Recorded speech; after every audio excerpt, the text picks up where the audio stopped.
I'm Chris Terranova, and this is the Generational Exchange. 4 generations, 1 conversation. The business world is a tapestry woven from different threads. The experience of seasoned veterans, the tech-savvy energy of the younger generation, and everything in between. In this podcast, we'll unravel those threads, exploring the unique perspectives from panelists in their 30s, 40s, 50s, and 60s on today's business challenges. By bringing together these unique voices, we hope to spark new ideas, bridge the generation gap, and equip listeners with a well-rounded approach to navigating the ever-evolving business landscape. Well, this is so exciting. This is episode number 12 already. It's hard to believe. And in a moment, I'm going to get to trot out a very special guest. But before I do that, I want to introduce our regular panelists. Joining us all the way from Columbia, Missouri is our dear friend, Mark Russell, representing someone in their 60s. Good evening, my friend, and thank you for making the 600-mile trek in time to record the podcast.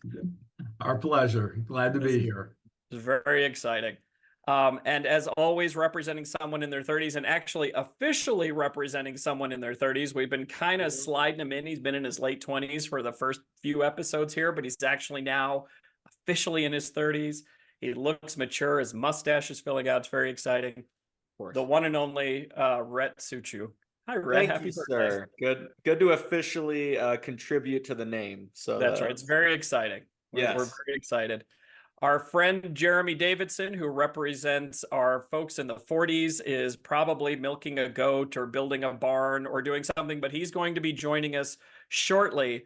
But in the meantime, I personally am so excited because we actually have a special guest star on our show today. We've been talking about bringing somebody in, and I am so excited that the first person we are bringing in is my dear friend, Eva Murphy. It almost makes me want to cry because I'm so excited to see you. And by the way, you look exactly the same. Like somewhere aging has stopped for you. It's unbelievable. I'm representing the teenager group. Oh my gosh. I'm so excited. That's right. To have you here. This is wonderful. I'm so honored to be here. Thank you for the invitation. Absolutely. We have been talking about having someone as a special guest for a long time. And when we finally got our rhythm down and everything else, I literally thought the first person that I want on the show is Eva. So let me tell you a little bit about Eva, and then we'll get into the topic and why Eva is here and everything. This is very exciting. But I'm going to read this, Eva, if that's okay, because you gave us the bio. So I'm going to kind of read it as is. Eva is a mom, a nerd, a perpetual student, diversity and inclusion advocate, and an accomplished shower singer. So we won't make you sing today.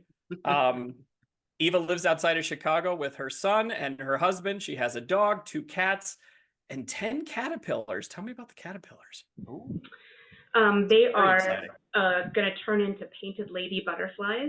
Oh, my. And so we are raising them, and then we're going to go release them in the nature preserve.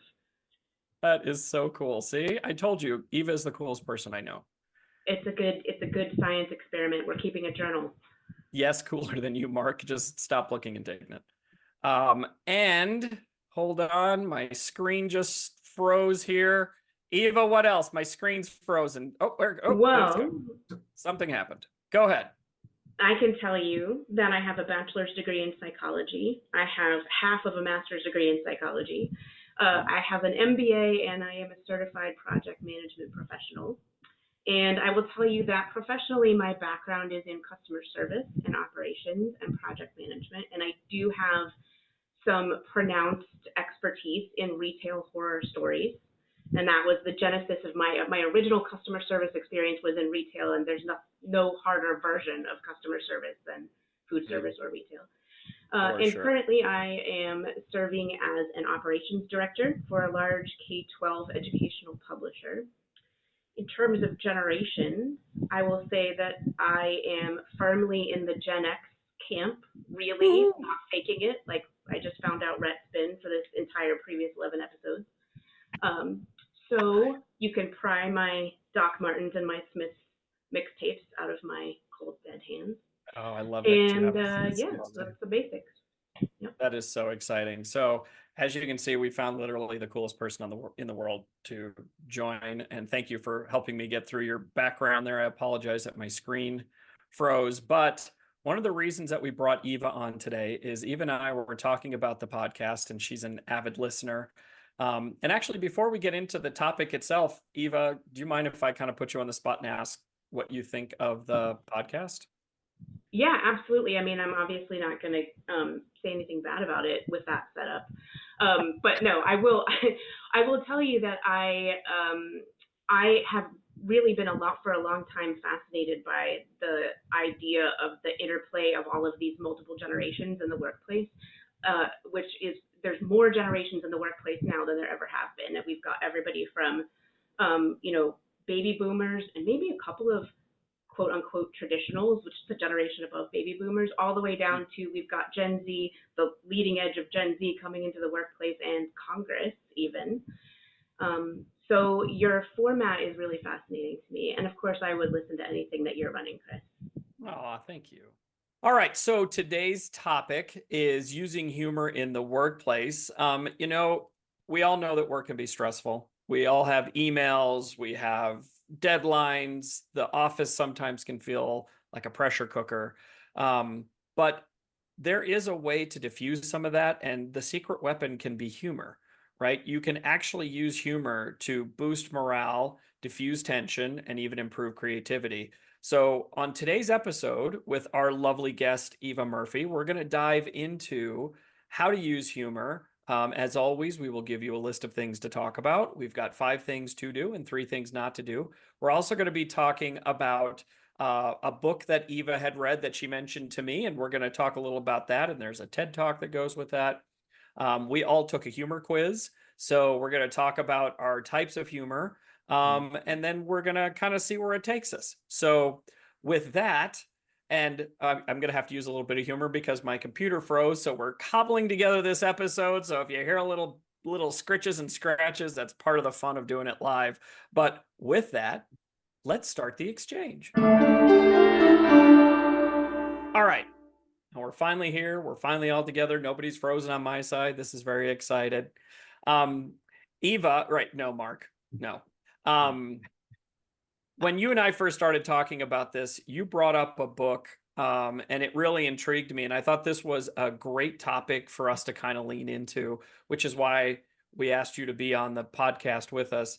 But before we dive into the book, maybe you could just talk a little bit about, how you see humor in the workplace. Like, why was that an interesting topic for you?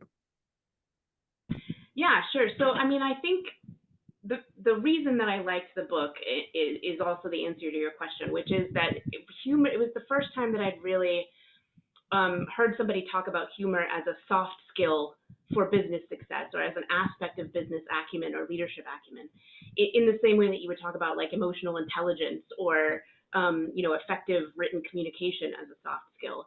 And that makes so much sense to me because as a leader, especially as a people leader, you're so often trying to foster a very particular culture that it encourages creativity and collaboration, and those are things that just get killed by stress and fear and anxiety. And humor is such an effective tool to diffuse stress and anxiety and fear and create that environment where people feel safe to have ideas and try new things and work with each other. So I think that's why it fascinates me so much. I'm also fascinated by humor just as a kind of as a practice. Like if you study the great stand-up comedians, there's such a science and there's such a precise way that each one of those individual artists practices sort of executing their humor, and that is interesting to me in kind of an academic way as well.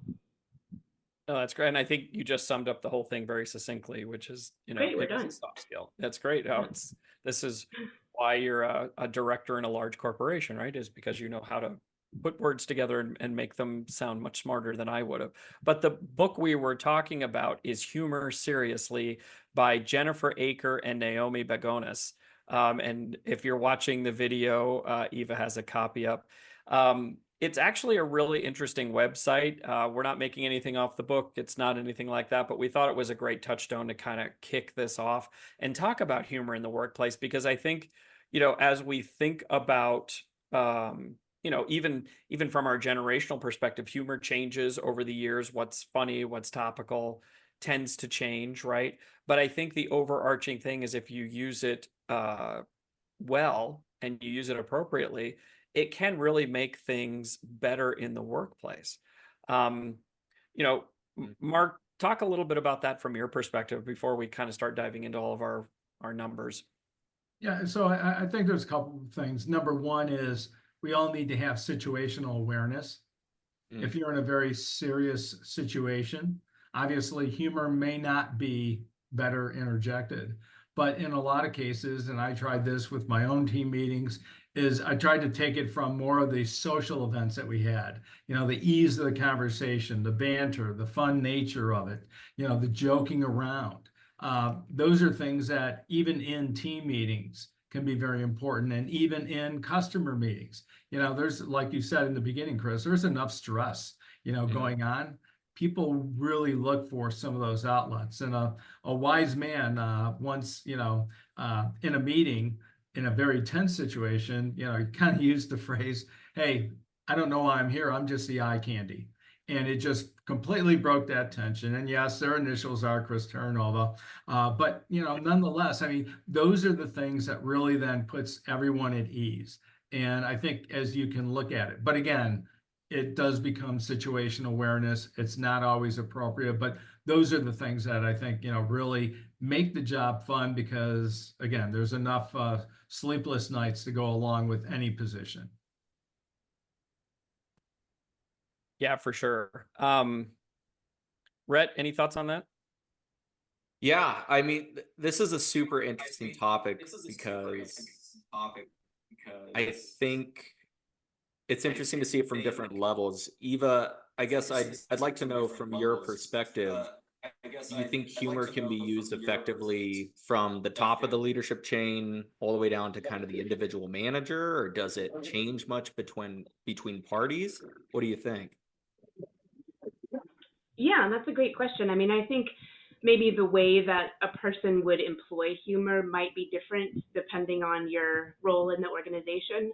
I think from a leadership standpoint, we think a lot about authentic leadership and, bringing your authentic self to your role as a leader because that inspires trust in your teams and because that, again, works to foster that collaborative environment, and humor is part of that. But I think as a leader, you're maybe more, to Mark's point, strategically employing humor, both in terms of when you use it and how you interject it into a conversation based on what you're noticing about your audience and the topic and the mood in the room. Whereas maybe if you're an individual contributor, you might be maybe less strategic about it, or at least have less of a responsibility to be strategic about it. Sure. Is this something that, and I'll have Chris get us back on topic if I get too off here, but I love this type of conversation, maybe how you'd use it. Is this something that like you have maybe managers that report to you kind of take the test and see like, hey, have you ever used humor in the workplace? And they're like, no, I'm not a funny person. You're like, well, humor comes in different formats. I mean, like do you talk about this with your kind of team? Yeah, absolutely. And I think we talk about it in the context of emotional intelligence, maybe like as an aspect of emotional intelligence. But what I find honestly is people that gravitate to leadership roles tend to have good senses of humor and tend to kind of have an instinct for employing humor and when to employ it. So I'm not sure, it might be a chicken and egg situation there. I'm not sure whether you become a good leader because you're good at humor, or if humor is just part of the picture of being an effective and authentic leader. I'm not sure. Right. I think part of it, if I could speak to when I've used humor most kind of in the workplace, is usually ironically when you're dealing with those maybe more stressful situations, or obviously it's not like in a room where you're having to do a termination or anything like that, but when, hey, it's Friday at 3 p.m. and your support team gets hit with 100 case and you're like, well, at least it's not busy on Friday. We all get to leave early. it's not that you're necessarily de-escalating the seriousness of the issue, but you're trying to kind of motivate the team to, hey, we're all in this together. I understand as the person that's supposed to be at the front of the group that this is not ideal. Let's kind of rally behind it, right? So I'm going to throw this one out as well, being the quote unquote, boomer of the group. I've also had to learn to look at my humor generationally. So if I were using the phrases like, you're killing me, Smalls. Well, if you never saw the movie Sandlot, no one's going to get that. And if I was using a phrase from a movie like Apollo 13, well, a lot of Gen Zs aren't going to have a clue. That movie was really popular 25 years ago and had a lot of great business lessons. So I'm wondering for both of you, where do you say, okay, how does the boomer become a little younger? Do I have to watch Office Space?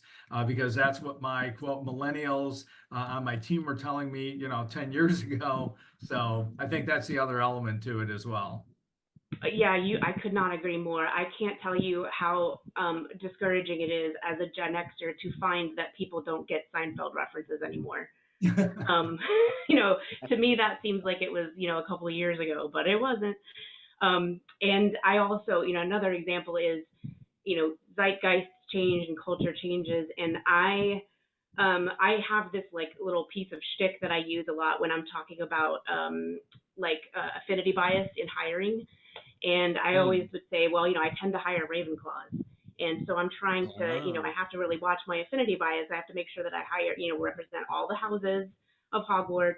And so I talked about affinity bias and hiring bias in the context of Hogwarts houses, but that's a little problematic now because the context is how people feel about where J.K. Rowling has gone in her career since the release of those books. So there's another example of kind of, timelines shift and perceptions shift, and sometimes you have to use different kinds of metaphors there. I also use a lot of Star Trek metaphors, and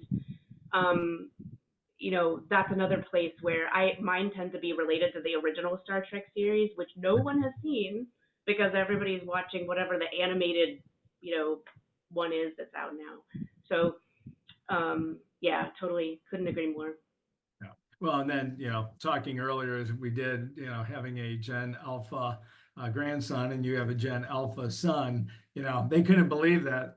Oh, wait, you saw New Hope when it actually started in Star Wars? And what about this and this? And I'm like, sorry, that was well past me. But so give us a little teaser, Eva, about the actual book itself. What were like 2 or 3 really aha moments that you took from that you now find yourself using in your own role?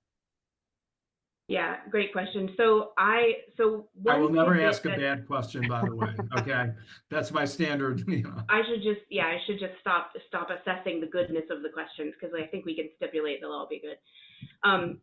One thing that really stood out for me is there's a lot of discussion in the book that's kind of about the science of humor.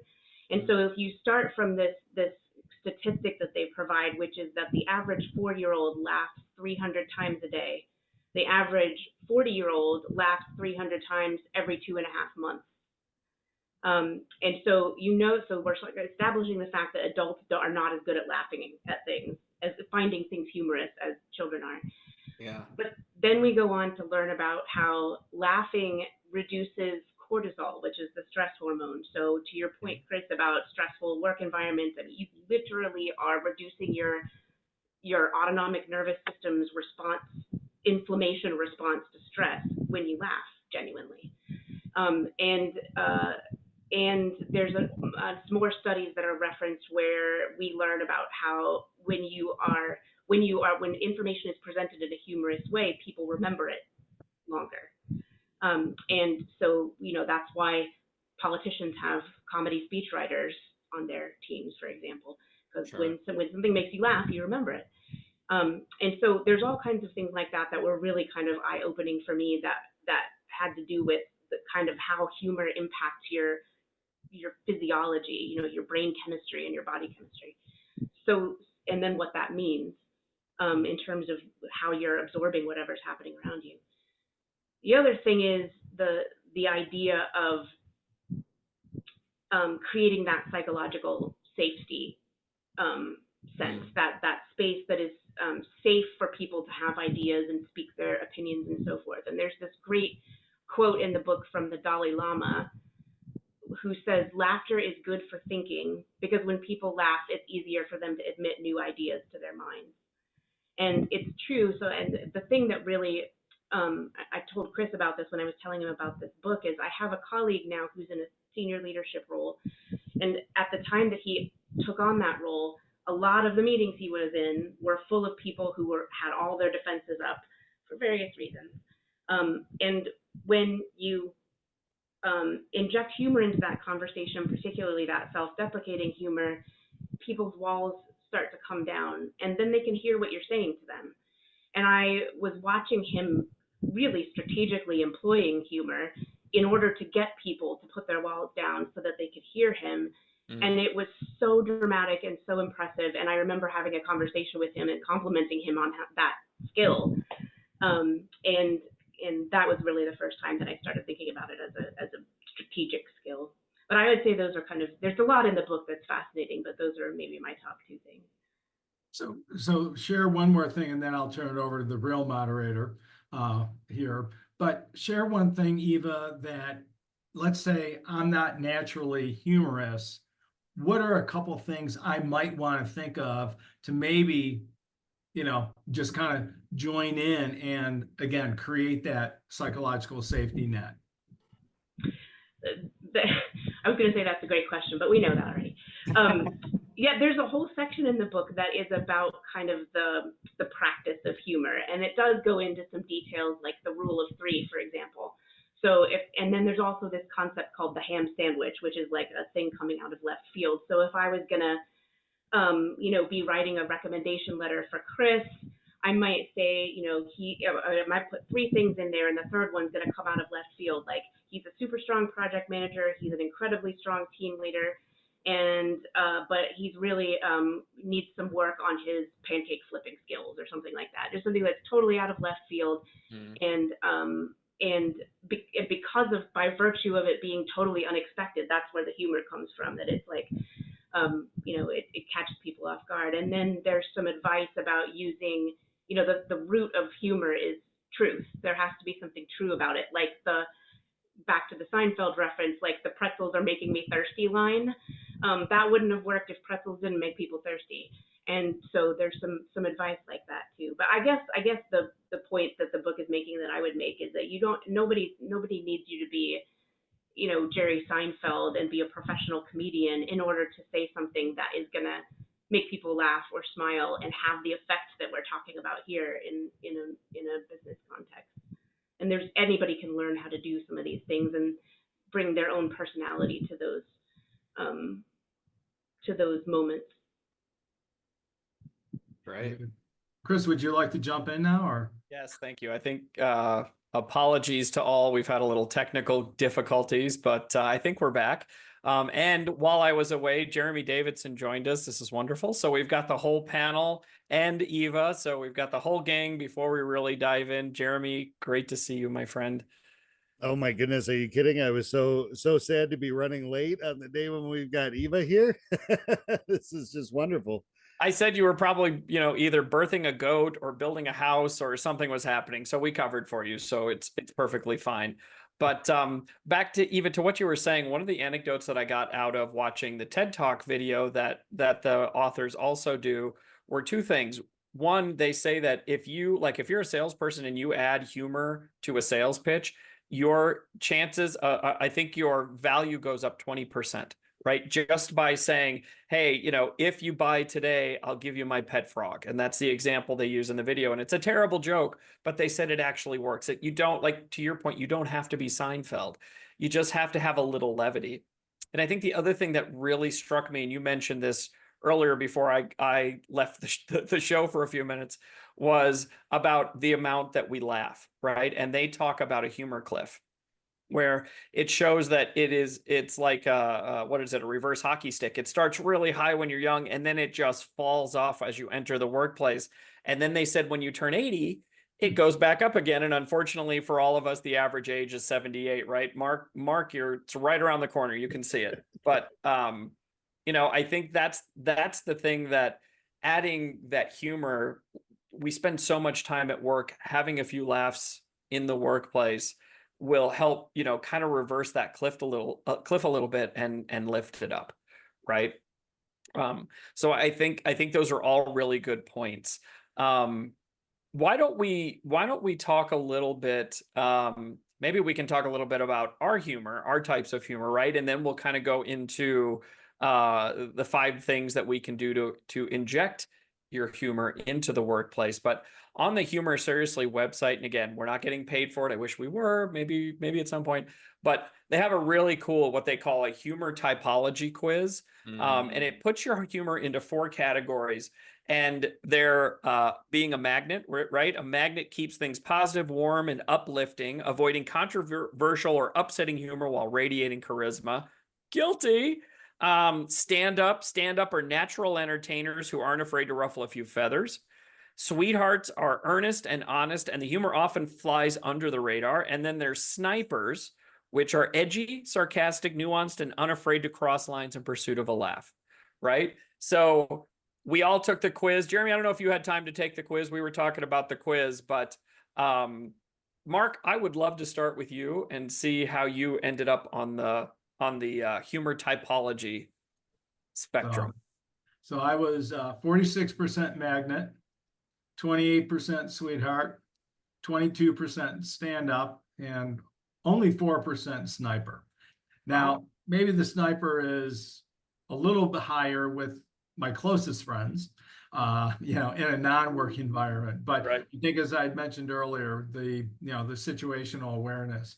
And I think one of the other things I learned early on in my career is what would be funny between 2 people that really knew each other really well, and they would use that humor in the office back when everyone went to an office, regardless of any illnesses and things like that.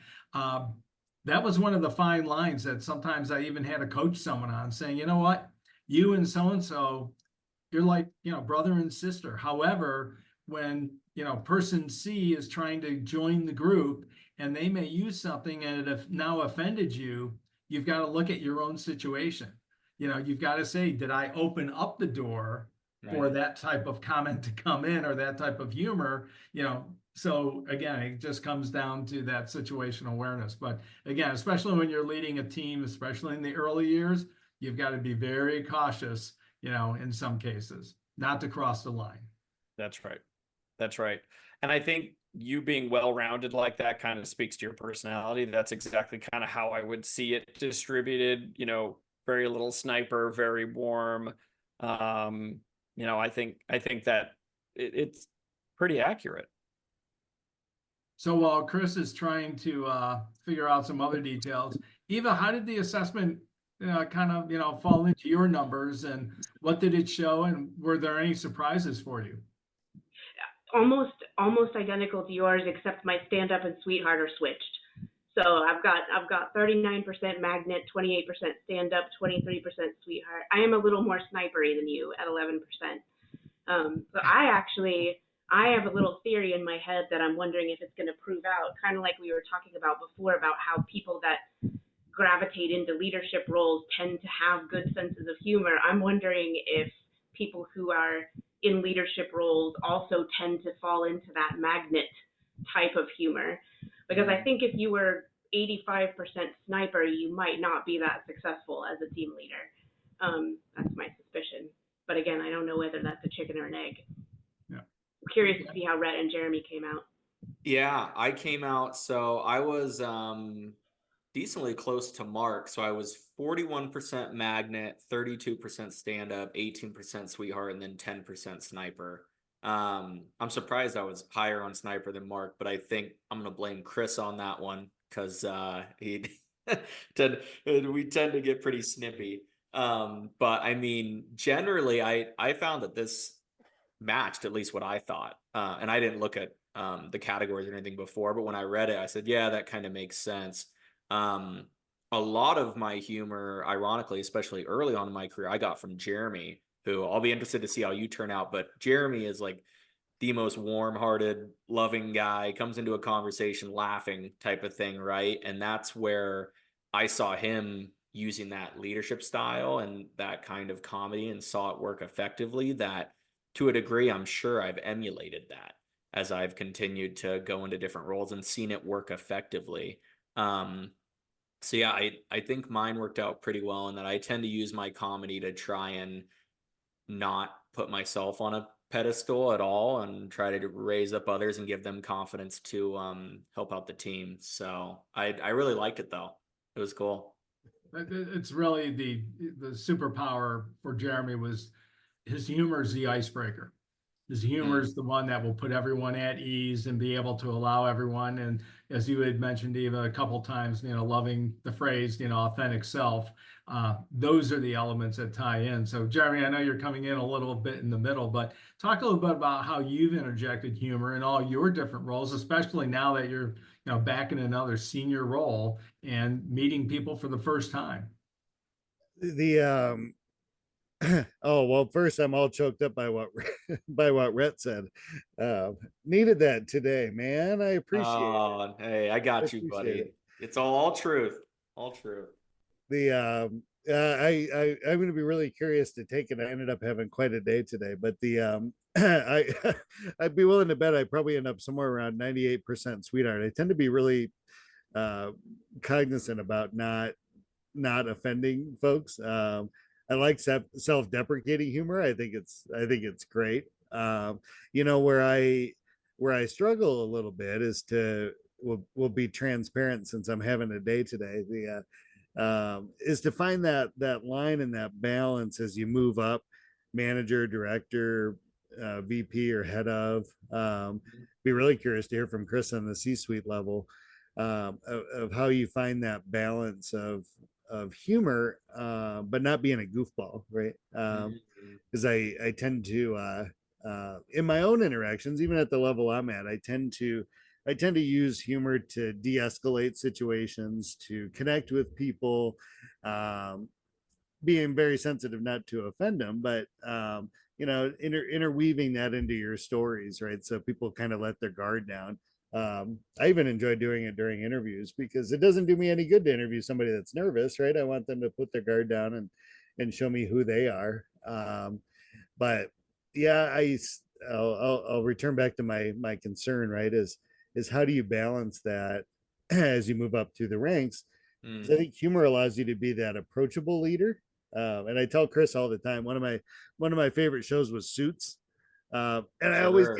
I always get super jealous that I don't come across like the leader that's in that polished suit and is all buttoned up and has his act together and he's all business all the time. So I think Nobody talks to that guy. right. Nobody tells that guy anything because everyone's scared of that guy.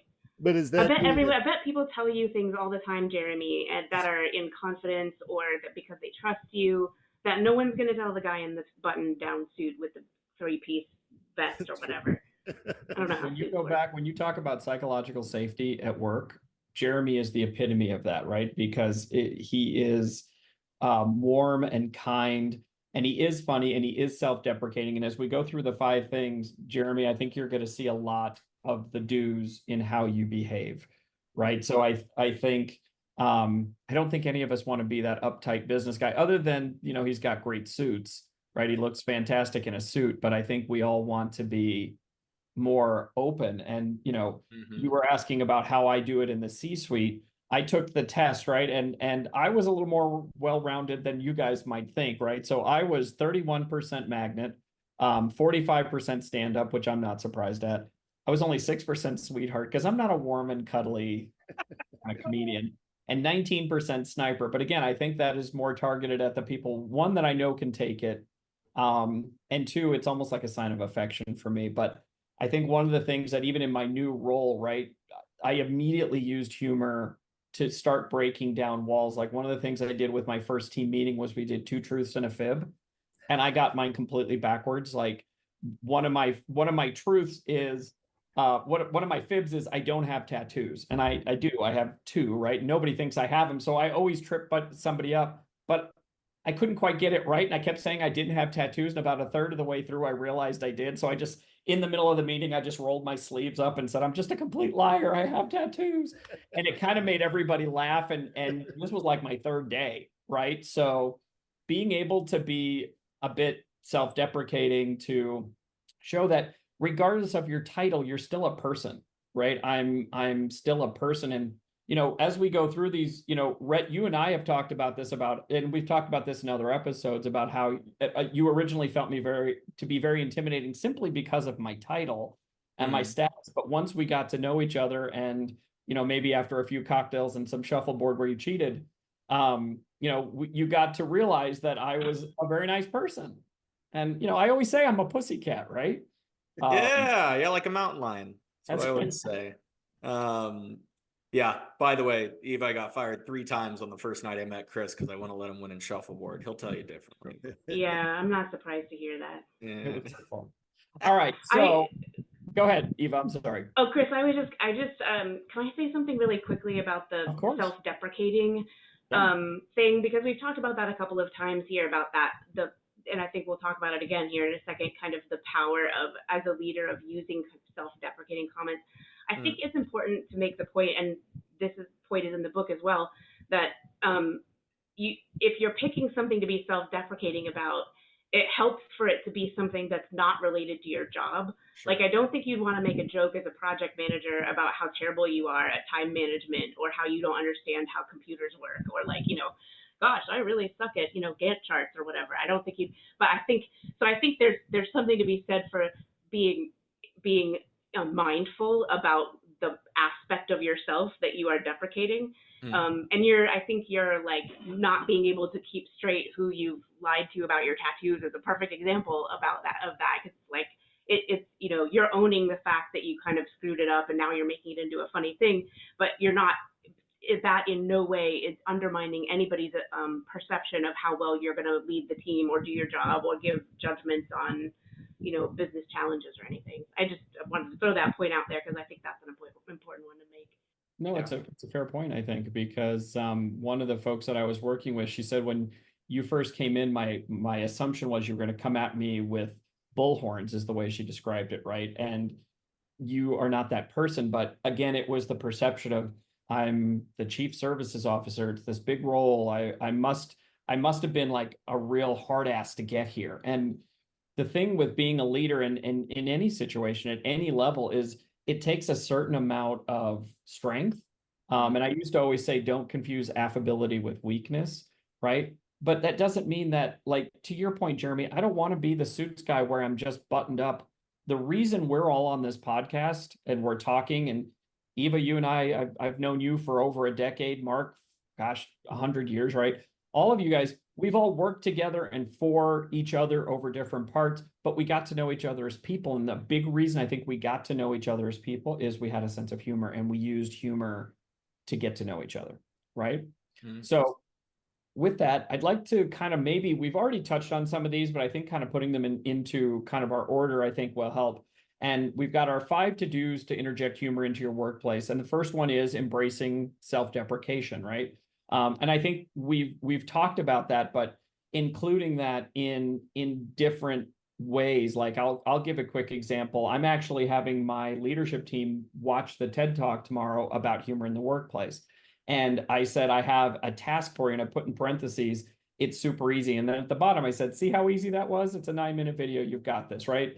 It doesn't have to be this knock it out of the park kind of thing. It can be simple, right? That wasn't necessarily a great example of self-deprecation, I guess, now that I say that out loud, but it is using humor, right? So I don't know. What do you guys think? We've talked a lot about self-deprecation, but using that, especially even if you make a mistake and kind of owning it, but owning it in a funny way, it also, I think, helps people feel like it's safe to make a mistake, like we all make them, and to kind of like not fall apart. Like, for example, I've had to drop off of this call 3 times, right? And I'm using my humor and trying not to throw my computer out the window, but these things happen. This is life. It's messy and inconvenient, and a lot of times things don't happen the way you expect. Kind of rolling with it and being lighthearted kind of helps set the stage for everybody else. So I will pause. Eva, I'm going to start with you. What are your thoughts? Yeah, I totally agree. And an example for me is the bullet points that you read off when you were introducing me. Like, for example, my 10 caterpillar household and my being an accomplished shower singer. That's actually my profile bio on my Salesforce profile at work. Oh, wow. And it's because I had this kind of epiphany a couple of years ago where all of my bios were very like buttoned down and like all buzzword, 100% buzzwords. And it was that way on LinkedIn, and it was that way on a fake profile picture that didn't even look like me because my hair is never looking as good as it was in that picture. And it was black and white and very dramatic. And I just blew all of that up because I want to seem approachable, to your point, and I also want people to know that I'm a person. And so the shower singer thing is like, yeah, I love singing, I love music, I love musicals, but I am very well known for getting busted performing Broadway shows by myself in the car. And people will pull up to me, at a stoplight, and I'll be doing all of the parts of Les Mis or whatever. And that's an example of like, yeah, that's the self-deprecation. I'm not. You guys don't tell anybody I'm not really that good at it. Well, let me ask you, Eva, how do you take that and put that into like your workplace? You have a team, you have people you work with, work for, that work for you. How do you pull some of that self-deprecation into the workplace to kind of lighten that up? Yeah, I mean, I think so. So what Jeremy said about using humor in interviews, it resonated a lot, and that's a place that I use it to. And it's also any situation where I've got somebody who's visibly anxious or nervous or tense, or like they're not going to learn whatever I'm there to train them on, or they're not going to absorb whatever process we're there to talk about. They're not going to have creative ideas about whatever we're trying to solve because they're too anxious or they're too fearful or they're just stressed out. And that's an example of a time when if I find an opportunity to be like quote unquote silly Eva, and I can interject, find some way to laugh at myself. Everybody wants to laugh at the boss, realistically, right? Like it's funny when your boss screws up. And so if I can find a way to highlight a thing where here's a training example that I created by messing something up, or something like that, that helps to kind of bring the temperature down a little bit so that people can return their energy to the task that you're trying to work on in that session. No, I think that's right. Mark, what are your thoughts on that? No, I agree with what Eva said, and and even in my line of work, being a coach and a mentor and a consultant, you have to build that immediate rapport in order to really make a short-term impact, because it's not like I'm on a 3-year engagement, even though I was one-on-ones, but nonetheless, I think it's just one of those elements. So you do have to laugh, and my wife heard this one 1,000 times as I was coaching and working with the 3 of you, and then the 52 others. But it was like, hey, here are the things about me, and let's just kind of get past the professionalism, but now let's get into the real issues and stuff, and have that rapport. And and the example that everyone always heard is, I'll be blessed for 42 years to be married to my bride this July, and I always told her right from the get-go, you've got to tell me directly. I can't read your mind. I can't read between the lines. I'm not that smart. So if you don't tell me directly what's on your mind, I'm going to continue to disappoint you. So I think just setting that stage, that lets everyone know. And I'm thrilled to now see Jeremy, the master of the background views, actually has his magnet and stand up and sweetheart. Jeremy, you're less of a sweetheart than you thought. I know. I was shocked. So read your numbers off, Jeremy. Taking the test. What a plug for that assessment. That was kind of fun and super short. So 48% magnet, 28% stand up, 21% sweetheart, and a whopping 1% sniper. All right, I'll take it. I think that's the highest magnet score and the lowest sniper score. So I think you've empirically proven Rhett's assessment of you. Well done, Rhett. Thank you. That's the one time I'll be right on this show, and I'm going to take it. Right. Mark that on the timestamp. Let's mark that in. Rhett, any thoughts on the self-deprecation piece? No, I think you guys really nailed it. I'd say I find this one probably more difficult than the other ones in general, just because I'm always trying to give off the best impression and be ready for that next step or position or whatever it may be. And I've obviously had to impress three very impressive gentlemen and bosses on this call already. So I tend to say that I'm working on working this one more into my my set. Yeah. But yeah. I think that's fair. I think that's Yeah. fair.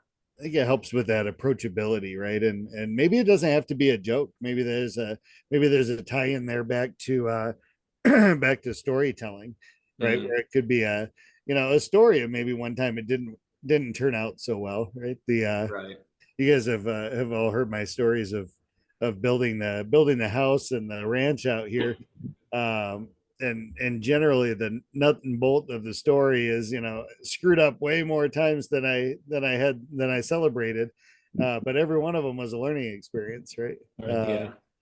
Yeah. Well, and Rhett, to your point, Rhett, about if you're in a situation where if you're not the team leader and you're not trying to put other people at ease by like deprecating yourself, you've still likely got stories about your earlier career Yeah.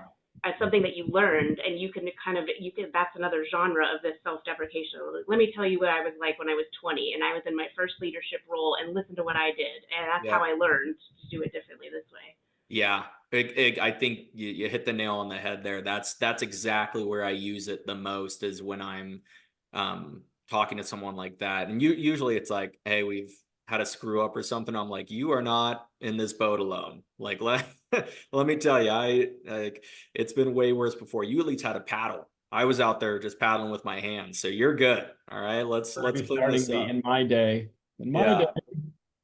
All right, let's keep moving. The next one is finding funny in the mundane, and I think we've all had situations where we have repetitive tasks, or our team has to have repetitive tasks, and trying to liven those up a little bit can really help. And the example that comes to mind for me is back when I worked at the same company Eva worked at. We had a huge project that was out at the second largest school district. We were delivering iPads and everything else, and we were just developing the software. And so we literally had to, what we called side load the content onto like 50,000 devices with a flash drive. And so we had to just sit in a room and put this on and pull a flash drive in and move it out. So we started calling it SneakerNet because we didn't use the internet. We were using our sneakers to walk from one room to the next and put things together and stuff like that. So we kind of made a joke out of it. I think we even had t-shirts for a while that said SneakerNet on it, because it was kind of our inside joke to find the funny in the mundane. So Jeremy, what do you think of that? Oh gosh, it's probably why the image of the three guys beating the crap out of their printer in Office Space was such a funny historical, like everybody for generations will remember that scene in that movie, right? Because it resonated with everybody. Those darn printers in the 90s. I don't know if do they still sell printers? That might be a generational question. I don't know, Rhett, do you know what a printer? That's the one with the floppy disk, right? You do the floppy disk and Oh, yeah, but yeah, gosh, no, and in a lot of cases, every now and then we're asking our teams to do something that falls into the mundane category. Being able to kind of liven that up and build that sense of camaraderie with it. It may not be the most fun ask in the world, but we can still have some fun with what's going on here. I think there's a lot of positive takeaways in being able to play with that one. Yeah, great. Eva, Mark, any thoughts on that one? Mark's got nothing. Eva, ready to move on, or you got any thoughts there? Yeah, I'll give you one example. When Salesforce was launching Salesforce Lightning Experience, which was the upgrade from Classic to Lightning. By the way, I don't want to know if any of you are still using Classic, because that's gross. Is that but I don't think it is anymore. I think it's very frowned upon. But anyway, there was a moment when we were training everybody to use Salesforce Lightning, and also by virtue of doing that training, we were also in a sandbox environment and we were screen sharing, and the combination of those doesn't move quickly. So I was on a call with somebody who was demonstrating, this about Salesforce Lightning and that about Salesforce Lightning, but it was so slow because it was the UAT environment and because it was a screen share. And he started calling it Salesforce Molasses instead of Salesforce Lightning, and it killed.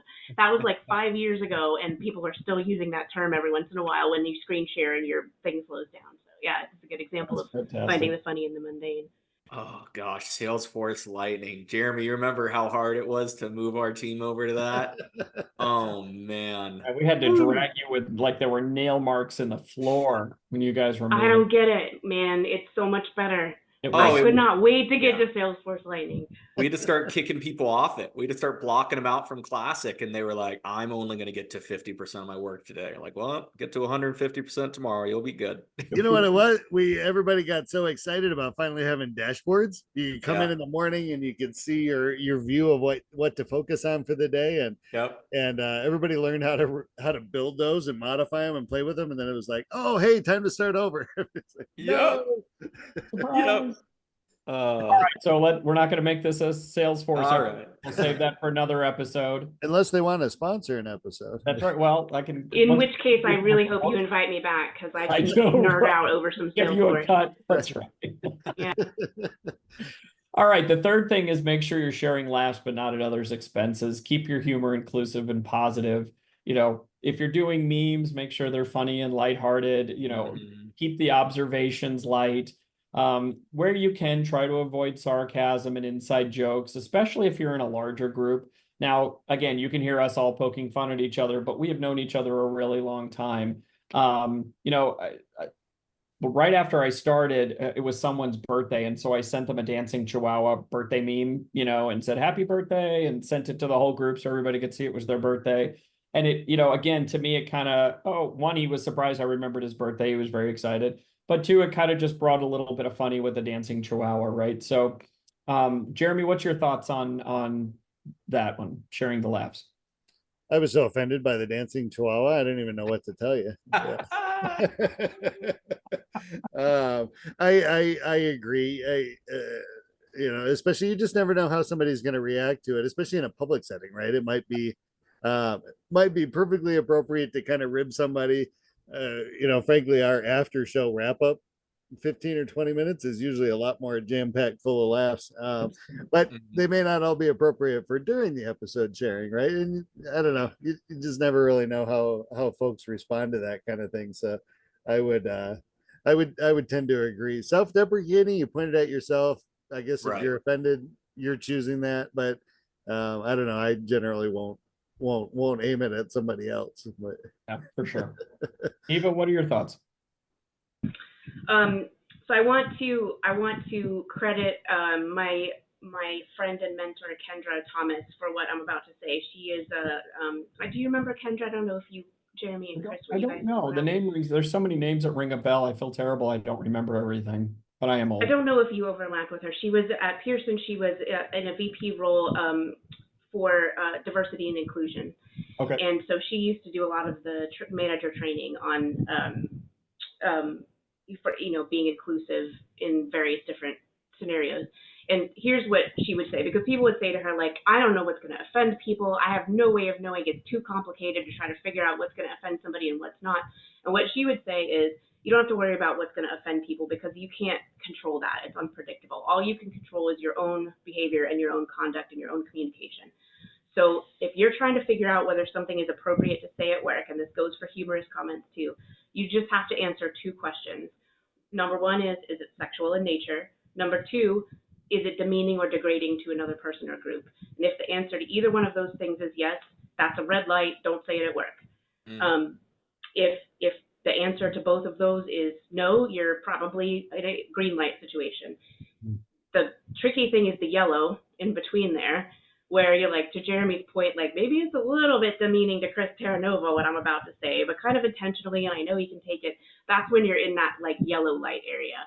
So just like with the traffic light, you can decide to go forward with it, and you're making that risk assessment in your head, like I think I'm going to get away with this. I'm going to go forward with it. Maybe you don't sometimes.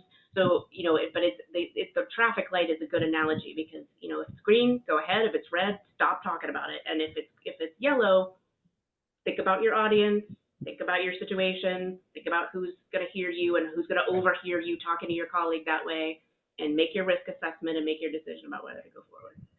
Yeah, I think that's a great analogy, right? That's a really easy way to look at it. And I think it almost ties into one of our other topic points, which is read the room, right? Mhm. I think if you're in a group and we've all worked together for a long time and everything's good, that yellow's probably a dusty yellow, right? But if it's a relatively diverse group, and some people may not know that Jeremy and I have known each other for 12 years, and and it's more on the orange side of yellow, then read the room a little bit, check and see, especially if it's a new situation.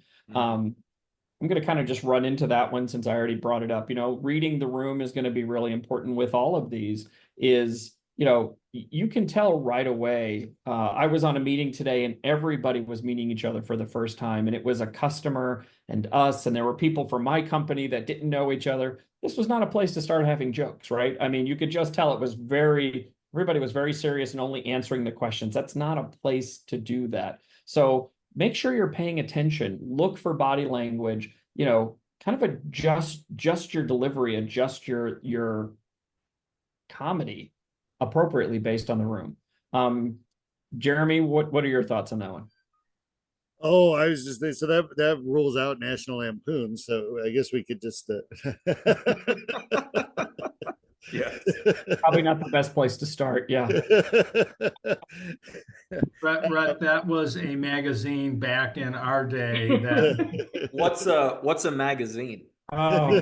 That's a good question. Read the room. I mean, if you It's think yellow. about like Ricky Gervais is the poster child of not reading the room, Exactly. right? That's a And great intentionally, answer. like that's part of his shtick. Like he doesn't care what the room's doing. He's like he doesn't see yellow lights. Like everything's green for Ricky, and he'll say that. Like I don't think anything's off limits. I don't care who's in the audience. I don't care if it's going to offend somebody. Everything's green, and I don't. That works for Ricky Gervais because he's a comedian. I don't know if it works for a director or a manager or a VP Right. in a business meeting. So it's interesting sometimes to think about what that would look like if you didn't have the yellow light and the red light. Right. Yeah. No, I think that's right. Rhett? Yeah, I think a lot of this is reading the room, and probably, I mean, including this is reading the situation, right? You're talking about, hey, you're meeting a customer for the first time, you're not quite sure. Everyone at your company is especially trying to put on their best version of themselves and everything. Probably not great to bring up, that time that you had that one customer that things didn't go smoothly. But if you're in a room of 5 of your team members and it's 9 p.m. and you're working on a late assignment or something, obviously there's going to be a different kind of sense of camaraderie there, and you're in the trenches together. So yes, this is very important. I'd say as a leader in general, and these are kind of within these, if you're ever going to go for the jokes that are at someone else's expense, like really make sure you're close to that person. Like I would just really dislike to be the leader that puts one down. You totally throw off their relationship with the rest of the team or how they feel about themselves or anything like that. So reading the room, especially when you're talking about those people. Yeah.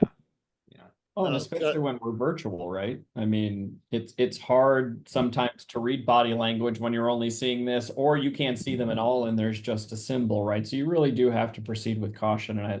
And Jeremy, I'm sorry I cut you off there. Oh gosh, no, I was going to echo. I liked Rhett's thoughts on there, and even taking it a step farther, even if you directed it at a person, even if they're totally fine with it, you never really know if somebody else is Sure. sitting there going, "Oh gosh, I didn't like that he said that to him, or that he said that to Sure. her," or so it's a tricky line to walk. Yeah. But I like Eva's red light, green light, yellow light. So yeah, everyone keep track of that and try to use it. That's right. unless you're colorblind. Correct. Red's on the Okay. top. Eva, we're working on this. We'd love to have you come in again, give a training session. Right. On All lighten. right, and then let's move on to our last one, which is let your personality shine. Like, don't be afraid to show that you have a quirky side. let your personality peek through a little bit. It's sometimes a great way to connect with colleagues. And I think, Eva, you spoke to this about, with your bio where you're an outstanding shower singer and, you're prying your Doc Martens out of your hands, right?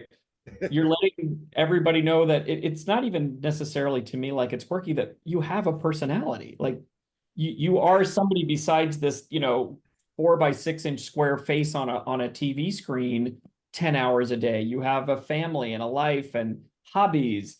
Talk about that. Talk about how you let your personality shine. Yeah, I think that goes to that authentic leadership conversation again. And there's a whole ton of books about that idea of authentic leadership, but essentially it is, you are your best incarnation of your leadership self when you bring your authentic self to that job. In other words, like if you're fragmenting your whole personality into my work self and the rest of my life self, they're both going to suffer. And like work-life balance doesn't mean that you're not a person when you're at work. And so, both in terms of bringing your whatever emotional intelligence lessons you learn in your non-work life to your work, and in terms of, let me tell you how many times I use my project management skills at home. Like it translates better that way. But, Right. The humor is part of that, I think. So, if I'm making jokes about, and I have so many Harry Potter metaphors and jokes that I'm probably gonna have to retire at some point, because I've been told that like people, I don't know. Anyway, I always test as a Slytherin, and so then that gives me the opportunity to talk about my personality in the context of being a Slytherin, but also how I don't want any of you profiling Slytherins unfairly, because just because there's a couple of bad apples doesn't mean the whole group is bad, and there's, I can represent a new experience for you with a Slytherin. And that's the sort of example of like, I love Harry Potter, I love those books, and that's part of my personality that I just, I can use that as a metaphor to talk about affinity bias when hiring, or I talk about my own, foibles in that context. Oh, I love that. I think that's great. That's a great example of kind of bringing in something that interests you into the workplace and putting a personal spin on a business topic, right? And still making it topical yet relatable. I think that's fantastic. Mark, any thoughts on that one? I agree with Eva on it. And one of the things that, I think the three of you will relate to is that as, we had a certain manager meeting with 50 directors and managers. Brett and I collaborated. And so we had a little Marked bingo game. Oh, And, yeah.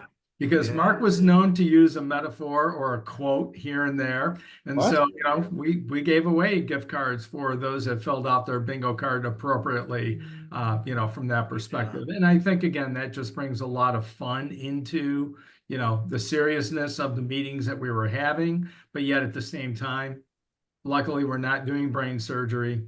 We're not, saving lives more or less, but, we just need to have that humor, and interjected in everything that we do. So, and my last funny comment will always be being in the software industry for, 35 years, we always waited for that time when you were doing a software demonstration and there would be a glitch.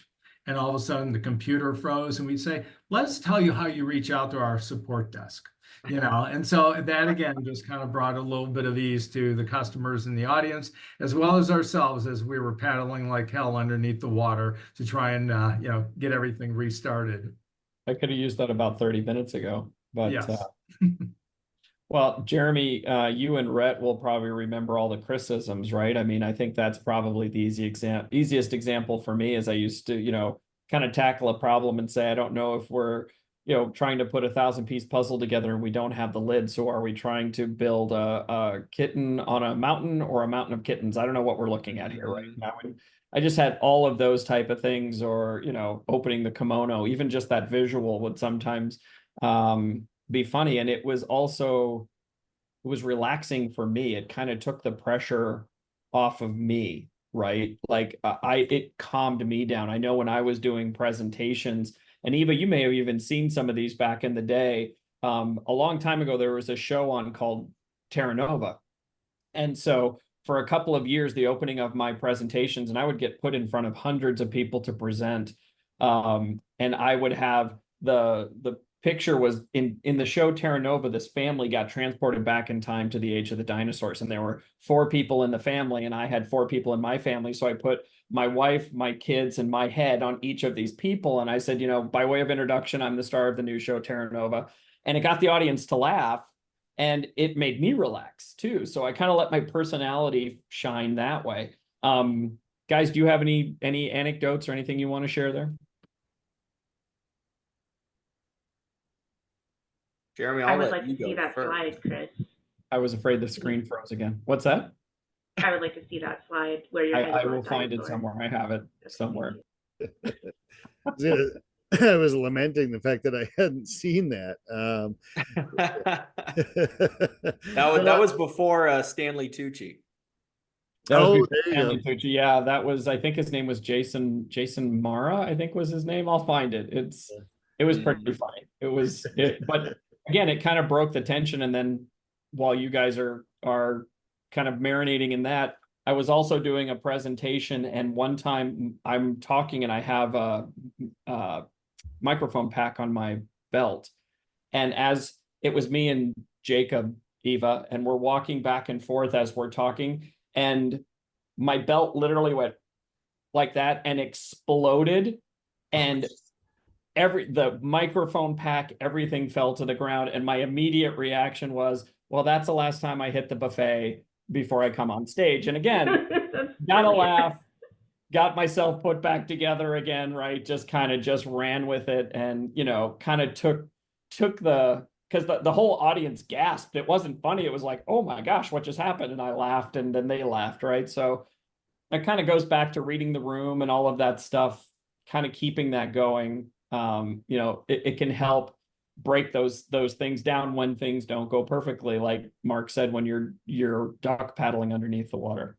Yeah, I tend to say mine most frequently has been related to being a first-time homeowner. And most of my presentations, especially recently, Eva, I could write a book on how many issues I've had with my home. But I've started basically every presentation off recently with, well, there's no way this can have more problems than my house currently, so let's get this started.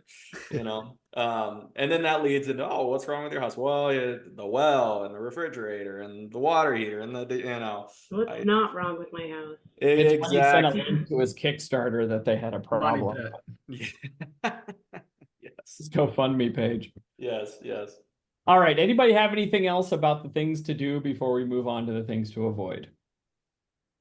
All right, let's move on to those. And again, as usual, these are very obvious, but sometimes they need to be said just to make sure you're thinking about them, because I think, again, tying back to Eva's red, yellow, green light analogy, if you kind of put them through that filter and think about that, you're going to avoid a lot of these. But the first one is, you know, punching down and making sure you're avoiding insensitive humor. Try not to do jokes about stereotypes or prejudices or race or gender or, you know, physical appearance, any of those things. You know, like if you have a question about it, it probably isn't appropriate, right?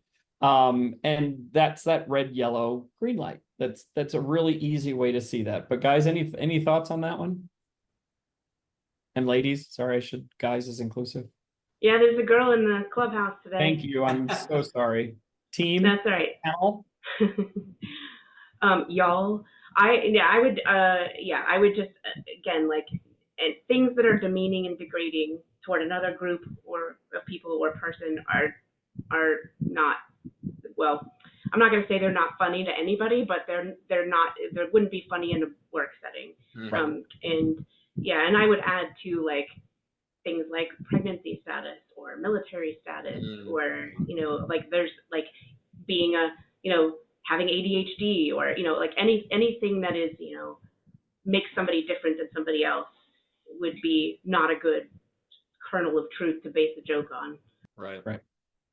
No, I think that's right. And I think that ties into the second one, which is, you know, keeping it work safe.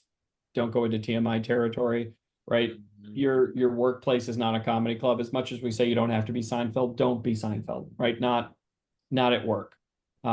It's just, that's not the place for that. Like, I think that's why it's really good that we've talked through how humor can be used in a safe space, in a psychologically safe way.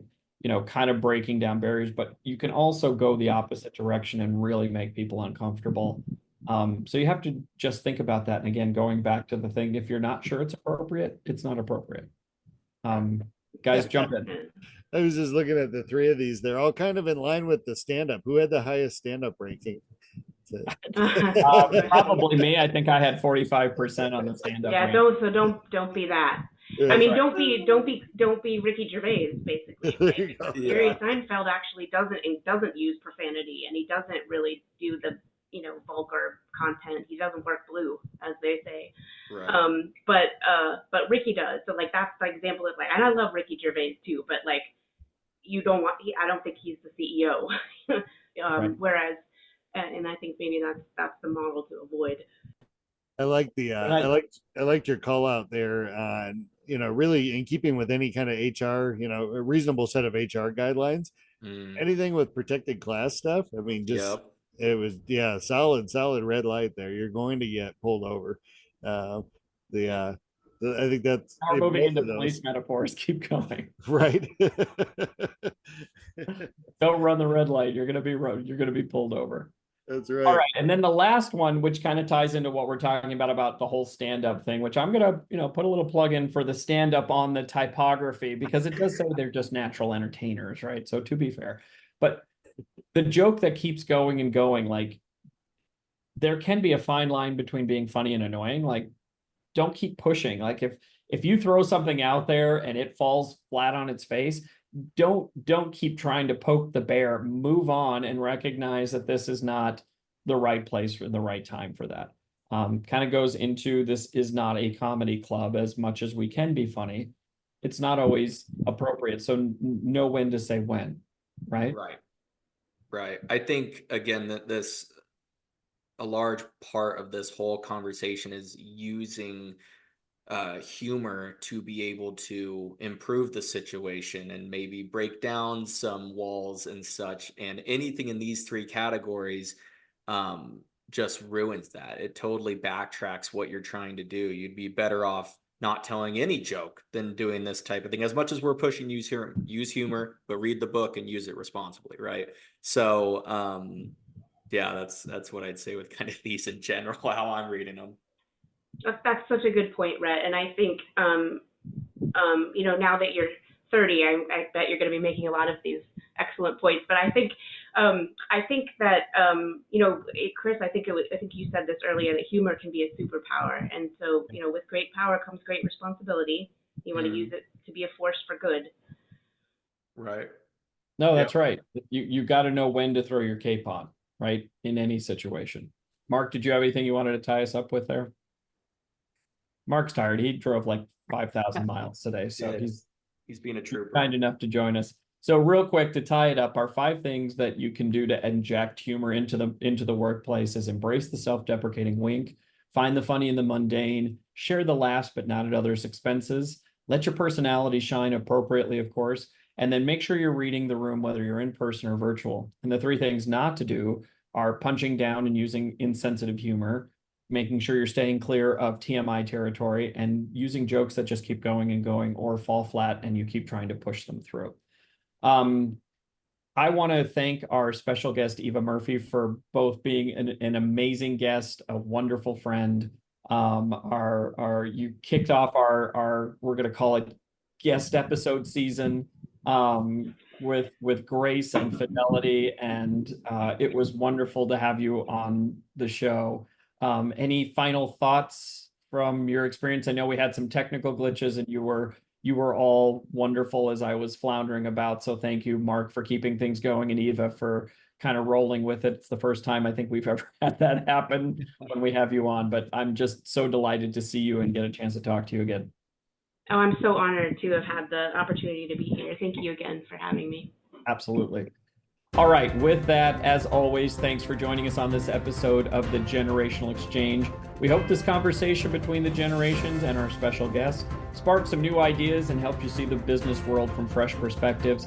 Don't forget to subscribe, please. This is really important to us. Subscribe at Apple Podcasts, YouTube, Spotify, Pandora, wherever you get your podcasts.